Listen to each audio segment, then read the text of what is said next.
Bueno, muchas gracias, doctor. Vamos a continuar la plática con el doctor Jaramillo, el cual nos va a hablar sobre lo que es el manejo del dolor, bueno, en el paciente bariátrico.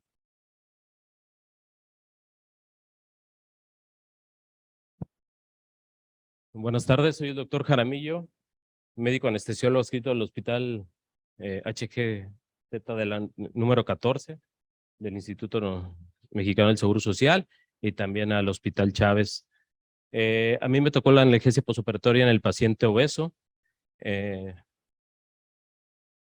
ah, ok.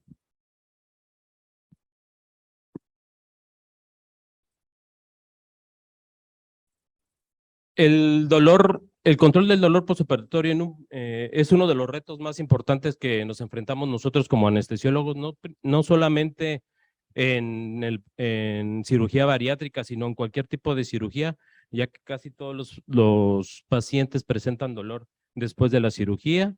Entonces es un reto sumamente importante para nosotros controlar este tipo de dolor para que el paciente se sienta lo más confortable posible después de una cirugía. Se dice que en los pacientes obesos el desafío es un poco mayor y eso lo vamos haciendo nosotros mismos desde que vemos al paciente o que nos lo presenta el cirujano cuando nos dice, tengo una cole, tengo un apéndice o tengo una hernia, pero el paciente pesa 150 kilos. Entonces ya desde ahí ya empezamos mal porque estamos viendo al paciente como una limitación y así no debe de ser. Entonces, desde ahí empezamos con el desafío para este tipo de pacientes, ¿no? Eh, el control del dolor posoperatorio en este tipo de pacientes es fundamental para que tengamos una buena atención médica y de alta calidad. Eh, a grandes rasgos, podremos, perdón, yo puedo decirles que el control del dolor posoperatorio continúa sin resolver. ¿Por qué sin resolver? Porque aún en nuestros días, a pesar de que la cirugía ya no son tan extensas como antes, eh, y aunado a la cirugía laparoscópica se supone que el dolor ya es menos, aún así los pacientes siguen presentando dolor. Entonces, pues para mí todavía no sigue, este rubro todavía sigue sin resolverse a pesar de los avances de los analgésicos, de otras terapéuticas que nos ayudan a controlar el dolor, el paciente sigue presentando dolor. Algún día llegaremos, no sé si nos toque verlo, cuando nada más tengamos una pastilla o una técnica anestésica específica y el paciente ya no tenga dolor. Entonces yo creo que ahí ya sería, que diríamos que ya está resuelto este problema, ¿no? El dolor posoperatorio se define como una percepción sensorial desagradable proveniente de un daño tisular acompañado de una constelación de emociones y respuestas conductuales y autónomas.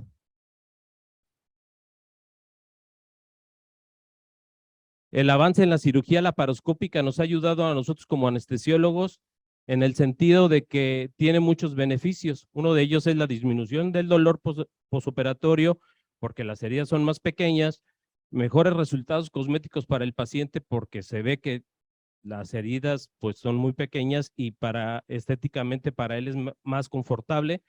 Esto también nos va a representar menos días de estancia hospitalaria y también nos va a controlar un poco en la limitación del sangrado y en el trauma.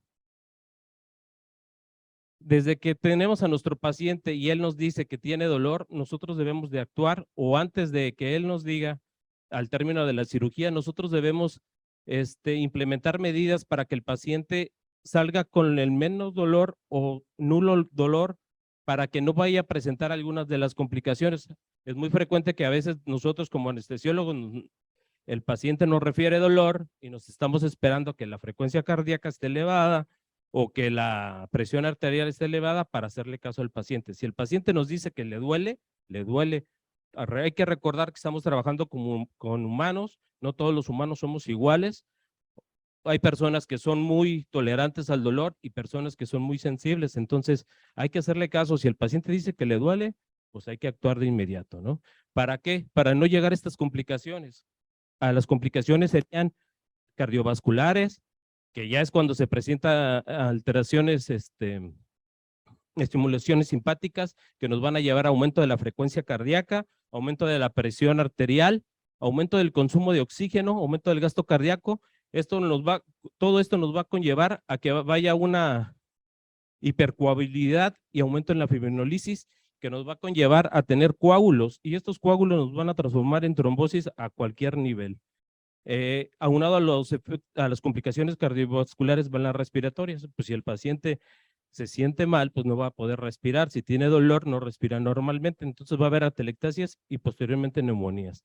A nivel digestivo, con estas alteraciones, pues va a haber aumento en los procesos inflamatorios, lo que nos va a condicionar que vaya a haber disminución en la peristalsis y por ello hilio paralítico, ¿no? También va a haber alteraciones metabólicas, principalmente estas van a afectar a nivel del tálamo, perdón, y por ello va a haber aumento de la glucosa central y también puede haber estimulación del sistema renina-angiotensina, lo cual nos va a traer como consecuencia oliguria. Aunado a todo esto, pues vienen las complicaciones psicológicas, que es la depresión, ansiedad y miedo del paciente y aumento en el estrés. Todo esto es un círculo vicioso que si no lo atacamos desde un inicio, pues el paciente se va a complicar más.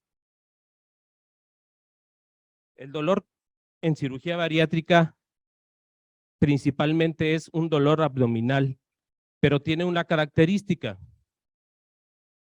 Este dolor al principio puede estar aumentado dependiendo del paciente o de lo que hayamos utilizado, puede ser moderado a severo, pero tiene una característica que tiene que ir disminuyendo con el paso de las horas y con el paso de los días. Si vemos que el paciente, en vez de disminuirle el dolor, va aumentando, tenemos que poner mucha atención. Cuando nos hablan y estamos medicando al paciente que ya le estás poniendo AINES, opioides o otra técnica como coadyuvantes o otro tipo de anestesia regional, hay que tener cuidado y hay que ver al paciente, porque entonces ya no es un problema de nosotros, sería un problema del cirujano y estaríamos hablando de una complicación posquirúrgica.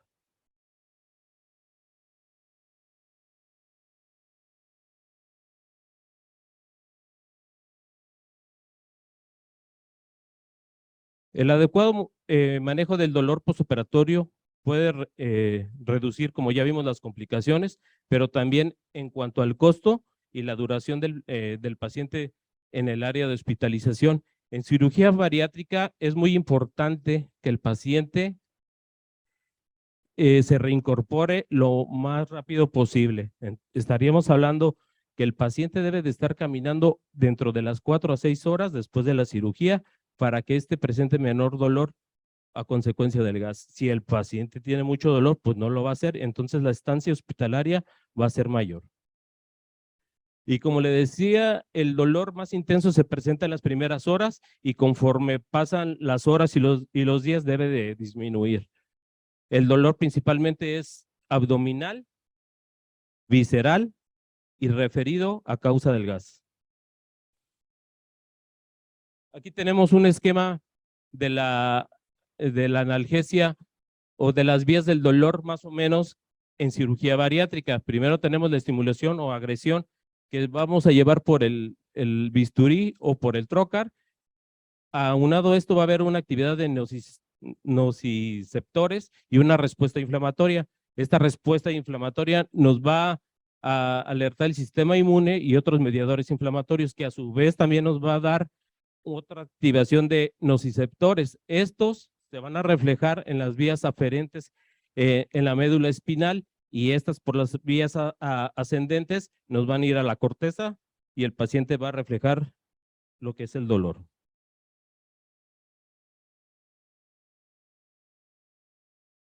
En cirugía bariátrica, el dolor depende principalmente por la presión causada por el neumoperitoneo, la velocidad de insuflación, del volumen residual del gas, el trauma en el sitio de las inserciones de los trócares, por maniobras y traumas del cirujano, irritación del diafragma a consecuencia del gas y liberación de mediadores inflamatorios. Aquí también podría decirse que otra causa y que nosotros la estamos ocasionando sería la falta de relajación adecuada para el paciente obeso. Entonces, con lo que vimos, la analgesia en cirugía laparoscópica ocasiona menos dolor. Si extraemos bien el CO2, vamos a tener menos dolor, y si infiltramos los sitios, vamos a tener igual. Y el paracetamol no se utiliza como antiinflamatorio. Como analgésico sí, pero como antiinflamatorio no. Otro esquema donde vamos a ver que la lesión, el proceso de inflamación va a empezar con la cicatrización o cuando el anestesiólogo, perdón, el cirujano incide sobre la piel, y con los trócares vamos a tener lo que se llama el dolor abdominal. Una vez que se instala el gas, hay dos caminos. Uno va a ser la instalación del CO2, que se va a instalar en el diafragma y en el hígado, y esto nos va a ocasionar un dolor referido a la escápula, principalmente derecha. Y otra causa que nos va a condicionar el dolor es la tracción de los ligamentos del freno hepático, esto a consecuencia de los separadores que utilizan los cirujanos. La otra vía es el retraso en la absorción del CO2 residual. Al acumularse, se va a convertir en ácido carbónico, y esto nos va a ocasionar que se inflame la serosa peritoneal, y esto se va a ver proyectado como un dolor abdominal. Entonces, con esto vemos que en cirugía laparoscópica estos son los factores que nos condicionan dolor, y nosotros como anestesiólogos, pues ahí podemos intervenir. Si ya comentamos que la insuflación nos va a ocasionar dolor, pues entonces hay que tratar de sacar lo más posible de ese gas, y esto nos va a ayudar a controlar el dolor. Si con la incisión o con los trócares también nos causa dolor, o desencadenamos las vías del dolor, pues hay que tratar de infiltrar las incisiones. En muchos artículos no solamente nos dicen que al inicio de la cirugía, sino que también al final de ella se deben de infiltrar los puertos. Otra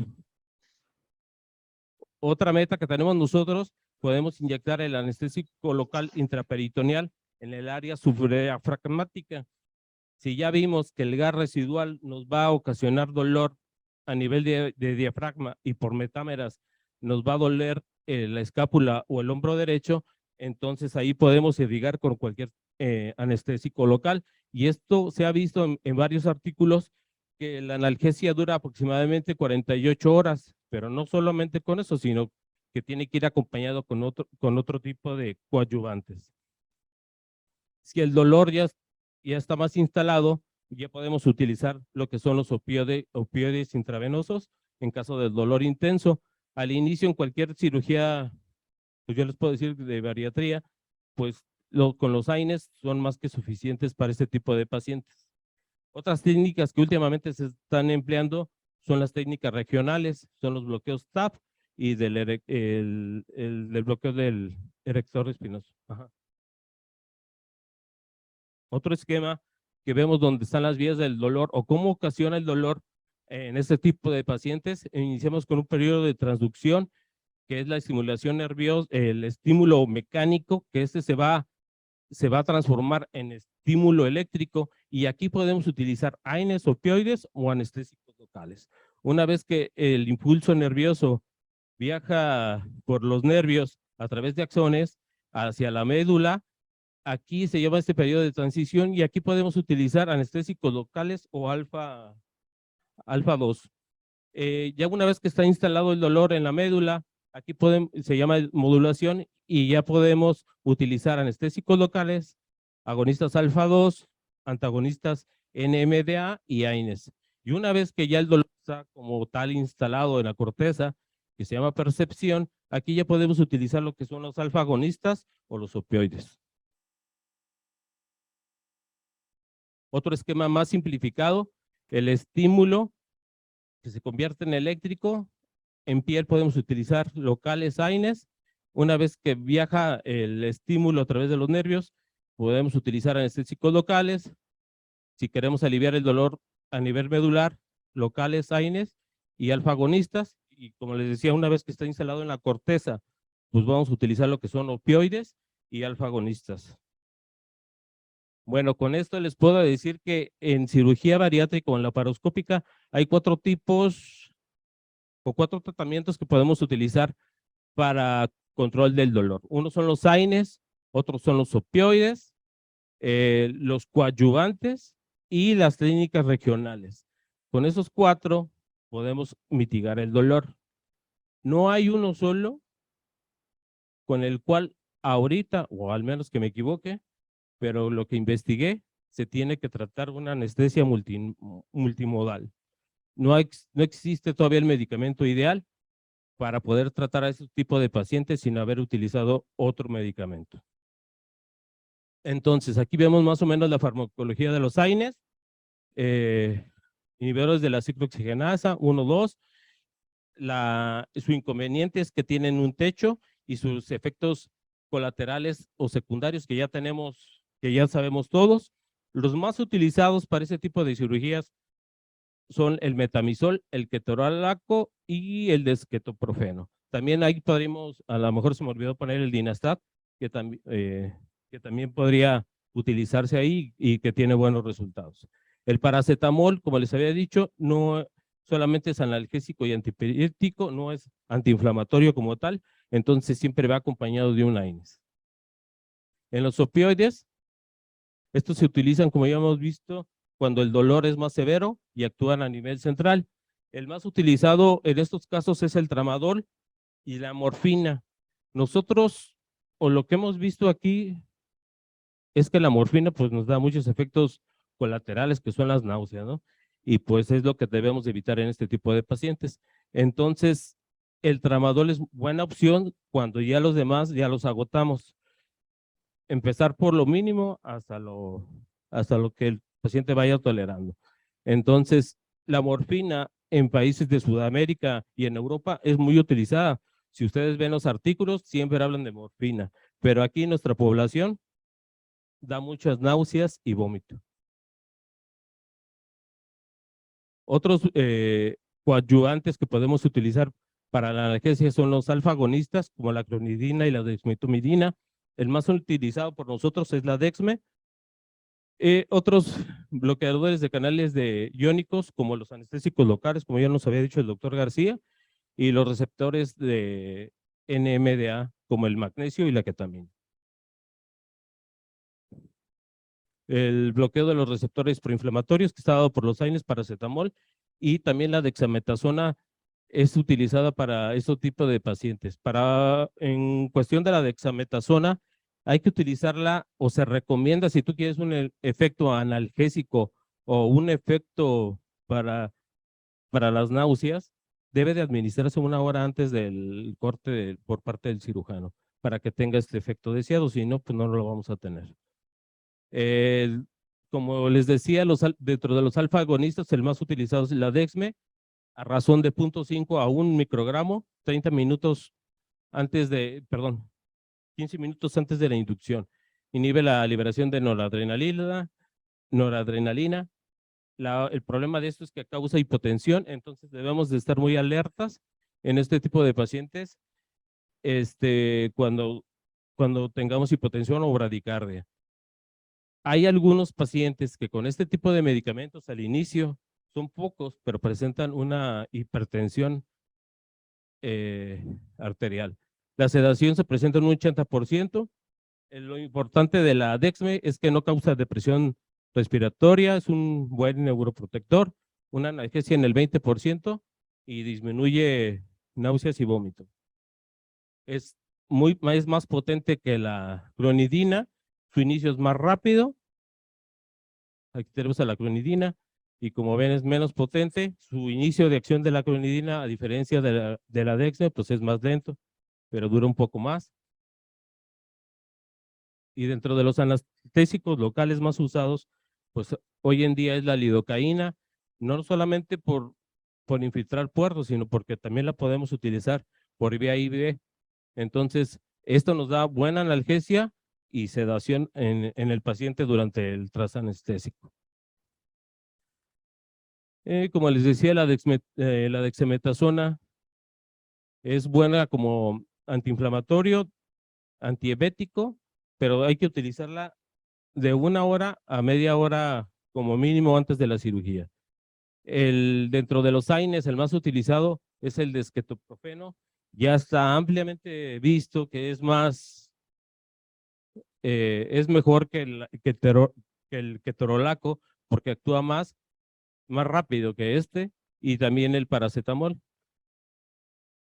Dentro de los bloqueadores NMDA estamos con el sulfato de magnesio. Aquí la literatura dice que lo puedes dar en bolo y esto lo sacas con 40 miligramos por kilo de peso ideal, se lo pasas al paciente en 30 minutos en la inducción y lo puedes mantener en una perfusión de 10 miligramos por kilo por hora. Pero no siempre no todos contamos con bombas, entonces lo ideal, o cuando no tienes una bomba, si quieres utilizar el sulfato de magnesio como analgésico y también hay que recordar que también el sulfato de magnesio prolonga la vida media de de los relajantes musculares, entonces hay que iniciar con 2 a 3 gramos antes de la intubación y ya durante la cirugía hacer un cálculo y manualmente tú lo puedes sacar para estárselo pasando por hora. Ahora las cirugías bariátricas como es la manga, pues no duran mucho, entonces con una sola infusión que prepares con eso es suficiente. También se utiliza la ketamina, se dice que la han utilizado ya al final de la cirugía en una dosis de 0.1 a 0.25 ya al término de ella para control de la analgesia. Y aquí nuevamente tenemos los medicamentos que vamos a utilizar como coadyuvantes durante nuestra cirugía para que nos ayude el control del dolor. Aquí donde en el último rubro que lo meten como un adyuvante, pues yo lo metería como otra técnica anestésica para control del dolor, que es el bloqueo TAP y el bloqueo del plano del erector espinal. Ya más adelante en las prácticas de la tarde, pues ya les van a explicar un poquito más este tipo de técnicas. También se ha visto en algunos artículos, nos dicen que el ondansetron también nos ayuda para el control de la analgesia, pero estos artículos no van solos, o sea, no puede ser que el puro ondansetron te va a dar la analgesia, siempre va acompañado de algún otro medicamento.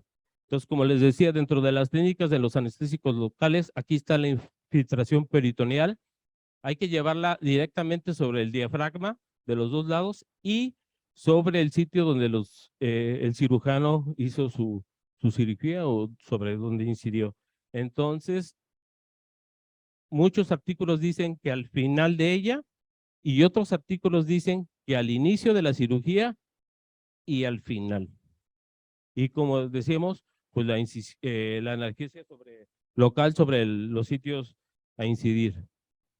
Aquí tenemos otro esquema donde vamos a utilizar los analgésicos locales en las cápsulas diafragmáticas, en la pared abdominal que vendrían siendo los bloqueos TAP y en las zonas intervenir, es donde se colocan los trocales. Y como les decía, no hay un analgésico ideal para control del dolor para estos pacientes. Hay muchos artículos y como les digo, los artículos casi todos vienen morfina, ¿no? Aquí en este artículo se vio que a los pacientes les dieron morfina, acetaminofén y dinastat. A otro grupo les dieron morfina y paracetamol. Al otro grupo le dieron puro morfina y a otro grupo le dieron tramadol, acetaminofén y diclofenaco. Pues en estos 4 grupos, el que menos dolor tuvo fue el de tramadol, acetaminofén y diclofenaco. Aunado a que también estos pacientes se recuperaban más rápido y tenían menos efectos colaterales como las náuseas. Entonces la estancia intrahospitalaria era menor que los pacientes que recibían morfina. Aquí otro artículo que nos habla del bloqueo TAP existe evidencia de nivel moderado de que el bloqueo TAP mejora la analgesia posoperatoria después de la cirugía bariátrica hasta 24 horas. Pero como les digo, no está bien confirmado y no es la única opción, porque el bloqueo TAP solamente es a nivel abdominal. Una vez que está instalado el dolor a nivel central, el bloqueo TAP no te va a quitar el dolor. Los invito a leer las guías de ERAS para cirugía bariátrica, las guías de ERAS para cirugía bariátrica. La primera que se realizó fue en el 2016 y actualmente en el 2021 se conformó la segunda, y a partir de enero del 2022 ya está a disposición de cualquiera, ¿no? Entonces, los invito a consultarla. En estas guías, como en las demás, no solamente se ve el rubro de anestesiología, también viene el rubro de cirugía, enfermería, y en este caso ya metieron también el equipo de nutrición. Entonces es un equipo multidisciplinario que va a darnos mejor calidad para nuestro paciente.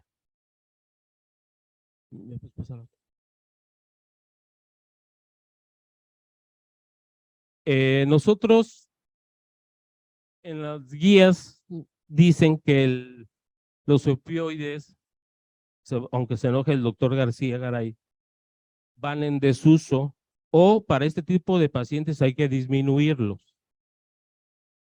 Últimamente nosotros nos estamos basando en unos protocolos, el protocolo del doctor Sainz. De aquí partimos. Ellos empezaron en Europa y empezaron con una inducción 30 minutos antes con dexmetomidina, 200 microgramos, con ketamina, 50 miligramos, y lidocaína, 300 miligramos. Ellos lo forraban a 20 mililitros de solución y lo administraban a 1 mililitro por 10 kilogramos de peso ideal en por hora, perdón. Si lo dejamos así, o como lo maneja el doctor Sainz, no sé para su población, pero para la población de nosotros, con estas cantidades, el paciente tiene hipotensión. Es mucha la dexmetomidina para la pura inducción, y el paciente sí tiene repercusiones hemodinámicas. Ellos en el mantenimiento utilizaban dexme de 0.5 a 1, y con el BIS lo mantenían entre 40 y 60. Ya si veían si el paciente tenía hipotensión o en el BIS bajaba, pues ya le iban bajando a las infusiones. Pero como les digo, con estas dosis, el paciente sale con un Ramsay de 4. Entonces, la doctora Villalobos, que está en el Hospital Dalinde, modificó este esquema. En la preinducción ella utiliza dexme 0.5 por peso corregido, lido a 3 por peso corregido, y sulfato de magnesio de 40 miligramos por kilogramo por peso corregido. Aunado a esta infusión, les pasa una buscapina compuesta o 2.5 de metamizol y 20 de butiliocina para contrarrestar el efecto de la bradicardia. Y en la inducción utiliza el propo y el roku, ¿no? Aquí el propo, yo siguiendo este esquema, si lo utilizo a esta dosis que ella me marca, el paciente se me va para abajo. Entonces, yo lo uso a 1. En el mantenimiento de la dexme, ella lo utiliza a 0.5, la lidocaína 3 y el sulfato igual a 4. Ella utiliza desflorano. Yo en el hospital que trabajo no tengo desflorano, tengo sevoflurano. Entonces, yo con este esquema, aunque lo modificó la doctora Villalobos, mi paciente sale sedado. Una ventaja, que no se deprime, pero sale sedado. Aunque le hables, no te va a responder. Y ella, para la inmersión, usa paracetamol y dinastat al final. Y la infusión que utiliza para el diafragma es una infusión de lidocaína de 100, una dexametasona y clonidina. Eso es lo que ella administra o irriga el diafragma. Y a todos los pacientes pues lo revierte con su Gamma Dex. Yo lo modifiqué porque eso, aún así, no he visto a la doctora porque cuando empecé con esto, pues pasó lo de la pandemia. Entonces, yo no le pongo dexmedetomidina durante el trance, y además de que la cirugía pues te dura 1 hora, 1 hora y media. Entonces, con la pura inducción de 0.5, para mí es más que suficiente. La lidocaína igual, el sulfato de magnesio igual, metamizol y butit igual. Aquí hubo un error, yo la manejo a 1, el rocuronio igual, y el mantenimiento solamente le pongo lidocaína y sulfato de magnesio. Y para la emersión, paracetamol, el desquetoprofeno o dinazat, cualquiera de los dos. Con eso, la mayoría de los pacientes no ocupa de otro analgésico. Y como les digo, pues todos somos diferentes. Hay algunos que sí se salen del esquema y pues sí ocupan algún tipo de rescate opioide. El tramadol a dosis bajas, pero como se fijan, pues no hablo de fentanil, aunque se enoje el doctor García. O el problema que también tengo yo, no sé en los otros hospitales, pero en la mayoría en los que yo trabajo, no hay ketamina. Entonces, también se me hace difícil conseguirla. Cuando no tengo la ketamina, ahí sí pongo fentanil, pero a dosis que el paciente me va requiriendo. Les puedo decir que lo máximo que pongo de fentanil en una cirugía son 150 a lo mucho. Pues muchas gracias. Eso sería todo.